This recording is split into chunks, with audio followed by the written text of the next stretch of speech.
Congressman Ryan, my question is there anything you and your colleagues in Congress and the Senate can do to slow down this constant printing of money? That's the policy of Geithner and Bernanke. It just appears the dollar is being trashed and our money is becoming worthless. And a lot of stuff floating around in the news and stuff is, they're saying that the U.S. will no longer be considered the reserve currency in the world, which I think would not be good for the United States. It's a terrible scenario. Okay, and I would just like to hear your comments on this, and can anything be done? It's like two guys are controlling all the money in the country. Can anything be done? Thank you. Sure. Really one guy. I mean, Ben Bernanke and Tim Geithner probably talk a lot. I know they do. But I'm very worried about this. The reason is, number one, if we keep borrowing like this, the Federal Reserve will just print more money to pay the debt, because there's no way we can borrow that kind of money. By the end of the decade, our interest on our debt eclipses $1 trillion at these low interest rates.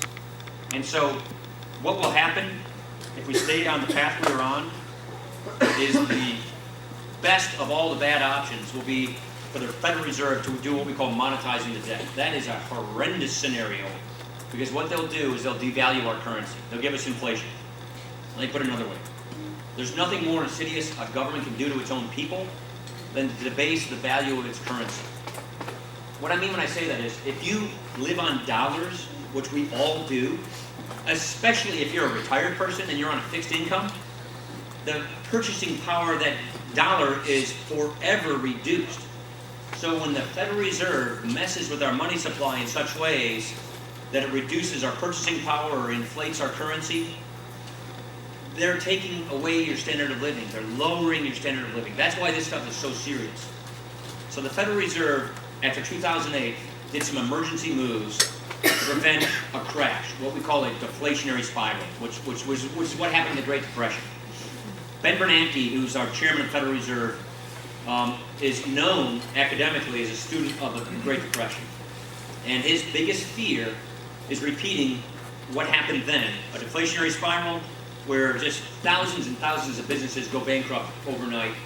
Banks, you have runs on banks and they can't get money out of banks. So he's really more what I would call a deflation hawk, not an inflation hawk. So his emphasis is on deflation, and as a result, I believe he's too loose with the monetary supply, with money base. And so what he's been doing is quantitative easing.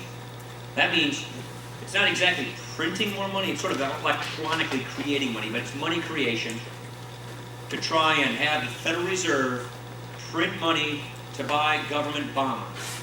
So we're already having our federal government on the right hand print dollars to on the left hand buy our bonds. So we're printing our money to buy our own debt. And that's what they're doing, and they claim that the reason they're doing that is to keep interest rates low to help the economy. The problem with that is you're playing with fire, you're playing with inflation. When is enough enough? And I don't personally think they know the answer to that question. I fear that they've done too much of it already. And number one. Number two, I think they're going to do a third round of this. They sort of are with this thing they call Operation Twist. So another way of saying this, what can we do about it? I have authored legislation over and over to sort of trim the job description of the Federal Reserve, to get the Federal Reserve out of the business of trying to micromanage and tinker with our money supply like this, because they're flirting with inflation, and have them focused on what I call a single mandate, price stability, maintaining our dollar as a standard value, a constant value. That should be the job of the Federal Reserve solely. That many other central banks operate like that.